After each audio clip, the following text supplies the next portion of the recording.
Hi there, everyone. Thank you for joining us for KREM 2 News at noon. I'm Brandon T. Jones in for Laura today. We do want to start things off with an update because a developing story throughout this morning. At noon, we do know now that one person is dead and another is in critical condition after a shooting at a gas station in Spokane.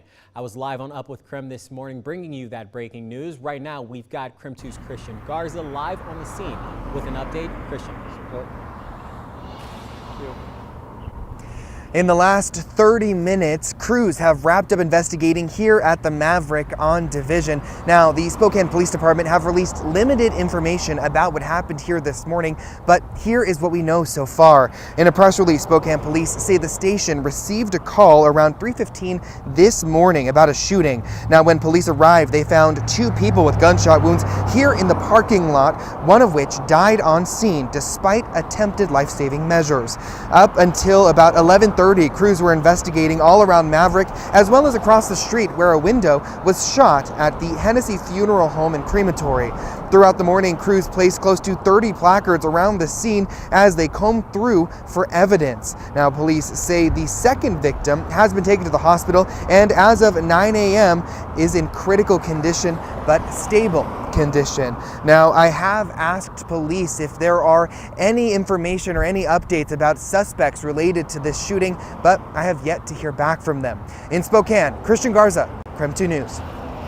Thank you, Christian. New at noon, Spokane Mayor Lisa Brown has signed the Ban the Address Ordinance at an event in downtown Spokane this morning. The mayor signaled her support for the new policy. It prohibits businesses in Spokane from asking for a job applicant's address until after a job offer has been made. City Council says the ordinance will help ensure qualified job applicants are not excluded from consideration based on their lack of a physical address or their housing status. It's about removing barriers, so everyone has a chance for employment and a successful outcome. The city says it is the first one in Washington and possibly the country to pass such an ordinance.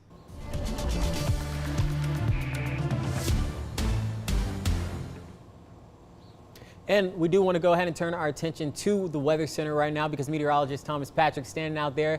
It is a beautiful day, Thomas. Thomas, let us know about what we can expect for this weekend, and then just let us know what the vibes are feeling like out there, my friend. Yeah, hey Brandon, I am just soaking it all in at this moment. This is about as bright as it absolutely can be. There is not a single cloud in the sky scanning 360 degrees around me, and this is about as nice as it gets. I mean, the joke is if it's 75 and sunny, that's literally perfect. Well, the forecast is 76 and sunny, so it's about as perfect as I can draw it up. Hey, look at that. It's already 76 at Whitworth to lead the way. Otherwise, upper 60s everywhere as of the noon hour. Yesterday, it was 70 degrees. Today, we'll top that again today. The 6-hour loop of satellite and radar showing absolutely nothing across the area, so no worries whatsoever. There you go, about 76 to 73 degrees, mid-70s. That's about as perfect as it can get. So the question is, hey, how about the rest of this weekend? Well, I'll do you one better. I've been looking at the next 2 weekends in particular. For this weekend, I might be adding a tiny chance for some mountain showers on Sunday. The following weekend is, of course, Bloomsday, and we're still tracking a decently warm and above average week or week and a half ahead of us. But it is looking like Bloomsday is going to be a lot nicer than it was last year, though that's a pretty short bar to cross. So coming up, I'm going to go into more detail over those mountain showers for this upcoming weekend, and I'll give you that first look at your Bloomsday forecast in 2 weekends' time. Full look at that forecast is all coming up. We are now less than 13 hours away from the funeral service for Pope Francis. This is a live look at Vatican City where final preparations for the service are underway. Just about 1 hour ago, a rite of sealing was held in St. Peter's Basilica before the service outside in St. Peter's Square. President Trump and First Lady Melania Trump are on their way to Rome for the funeral. Former President Joe Biden's office confirms that he and the former First Lady will also attend. Tina Kraus has a look at what we can expect. Mourners keep filing into St. Peter's Basilica to spend a few final moments in the Pope's presence before his coffin is sealed tonight. How long did you wait in line?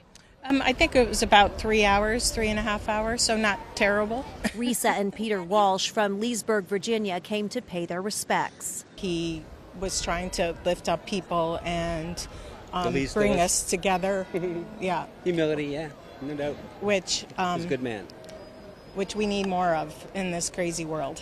The Vatican says as of noon Rome time, 150,000 visitors paid homage to the 88-year-old who died Monday. The Vatican says the funeral Pope Francis wanted was one of a pastor and not of a monarch, but royalty will attend. 10 monarchs in all, along with 50 heads of state, including President Trump and former President Biden, one of only 2 Catholic U.S. presidents. President Trump spoke fondly of the Pope as he and the First Lady left for Rome. I met him twice. I thought he was a fantastic kind of a guy. After the funeral, there will be a nearly 4-mile-long procession to the Basilica of St. Mary Major, where Francis chose to be buried. You know he'll be buried in the other church, only in a simple coffin. What do you think of this? It's a very beautiful gesture. It's really amazing what he's doing. He's showing that he's not better than anyone. He's just a simple man. The Vatican says the poor and needy will be waiting on the steps of his favorite church, embracing him in death as he did them in life. Tina Kraus, CBS News, the Vatican. And you can watch the funeral service for Pope Francis live on KREM 2+. It's scheduled to begin at 1 a.m. our time Saturday morning. You can download KREM 2+ right now on your smart TV and watch for free. Washington state budget writers have until Sunday at midnight to pass a state budget.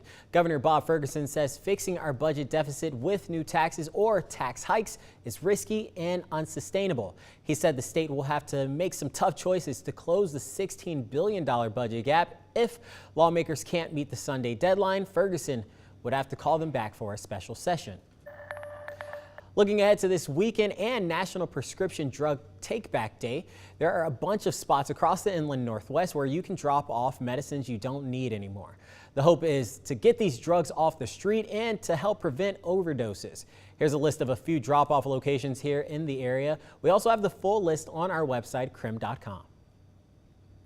One spot to drop off prescriptions this weekend will be at Post Falls City Hall tomorrow. They're also having a community recycle day. It'll be from 10 a.m. to 2 p.m. You'll be able to recycle technology like computers, printers, or monitors. And there will also be paper shredding.